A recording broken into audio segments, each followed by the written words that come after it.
Okay, so you know how every Halloween we carve pumpkins? Like, it's almost instinctive at this point. It is pretty ingrained, yeah. But have you ever stopped to think about where that tradition came from? Like, why pumpkins? It's not exactly something you think about every day. Right.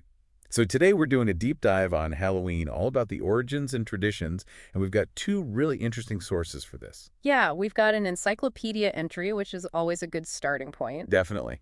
Gives us that good, solid base of facts. Exactly. And to shake things up, we've also got this blog post, which actually had some surprising insights. Yeah, the blogger clearly did their research, and it's got this conversational style that I Oh. think our listeners will really connect with. Absolutely. So between the encyclopedia and the blog, I think we're going to uncover some really interesting stuff today about Halloween. Okay, so the encyclopedia jumps right in, talking about how Halloween's roots go all the way back to this medieval Catholic Church thing. Right. It says Halloween was originally All Hallows Eve, like a vigil. A vid. Yeah, it came right before All Saints' Day, which is November 1st, and it was dedicated to, all the saints. Okay, so a holy day. Exactly. And they'd use All Hallows Eve to pray for the departed. So like a big spiritual send-off. That's a good way to put it, yeah.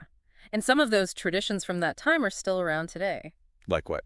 Well, lighting candles for loved ones who've passed, that's something people still do, often without even realizing the connection to All Hallows Eve. That's actually really interesting. And speaking of connections, I found this comment on the blog we're looking at, and it was talking about how on Halloween, there's this veil lifting between the worlds, allowing spirits to roam free. Oh, interesting. Yeah, there's definitely that element of the supernatural associated with Halloween. Right. And it reminded me of something I'd heard about this ancient Celtic festival. I think I'm saying it right. Samhain. You got it. Yeah, Samhain, it was a big deal for the ancient Celts, and it was celebrated right around October 31st. So right on Halloween. Okay, I need to hear more about this. What made Samhain so special? So for the Celts, Samhain was more than just a festival. It was a time when the boundary between this world and the other world, which is like the realm of spirits, was super thin. Whoa. Okay, so like a portal opening. Kind of. They believed that spirits, or Aosi, as they called them, could cross over more easily during Samhain. AOC. Were these spirits something to be afraid of? It's more complicated than just fear. Think of them like powerful nature spirits. Oh, okay. So like some good, some not so good. Exactly. And the Celts believed it was super important to appease them, to ensure like protection and good fortune for the coming year. Interesting. So is that where our tradition of dressing up in costumes comes from? Like trying to appease these spirits? You might be onto something. There are a couple of theories about costumes. Some believe it was about blending in with the IOC. To avoid their wrath? Maybe. Or maybe to receive offerings on their behalf. Fascinating. It's like a whole different way of looking at costumes, not just about looking spooky. Right. And it all ties back to those ancient beliefs about the power of spirits and the need to either appease them or ward them off. And, there's also the influence of those medieval churchgoers we talked about earlier. You mean the ones dressing up as saints? Exactly. So you've got this blending of traditions with both the Celts and early Christians incorporating costumes into their celebrations, each with their own unique reasons. Wow, that's so interesting how those traditions intertwined.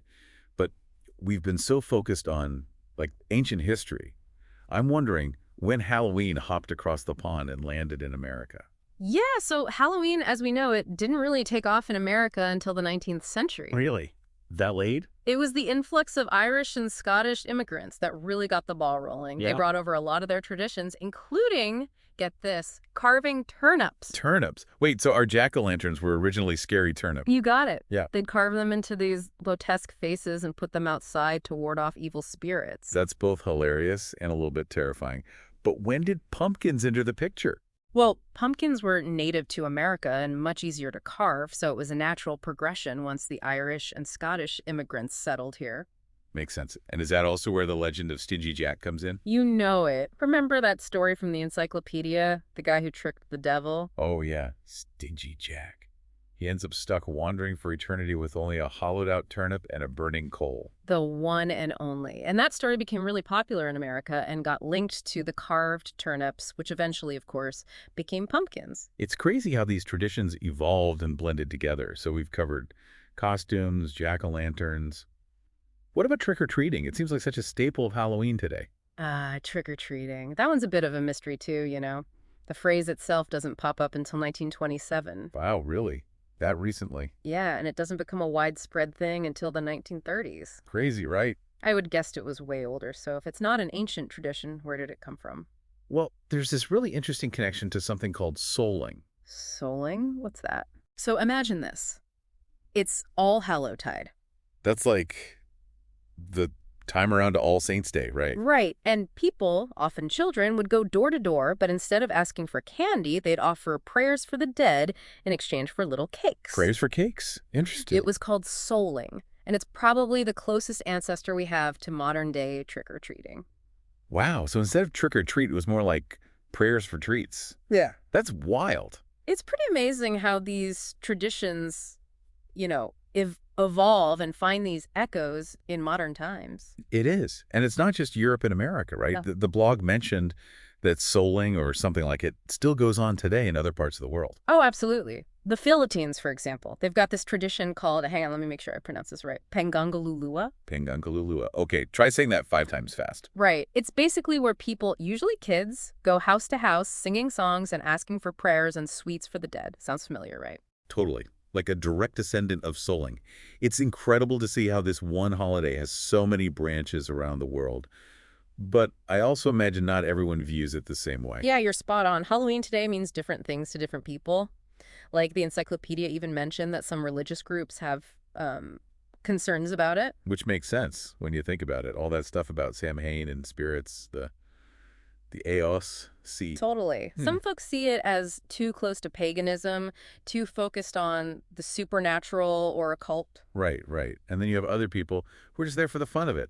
Costumes, parties, candy. Exactly. It's all about the spooky fun for them. No deeper meaning required. And then there's everything in between. Right, like the encyclopedia mentioned churches holding those trunk-or-treat events. Oh, yeah. Those are huge these days. Basically a way to celebrate Halloween in a safe, controlled environment, often with like a focus on community and family fun. It's like a more, I don't know, wholesome take on trick-or-treating. Definitely.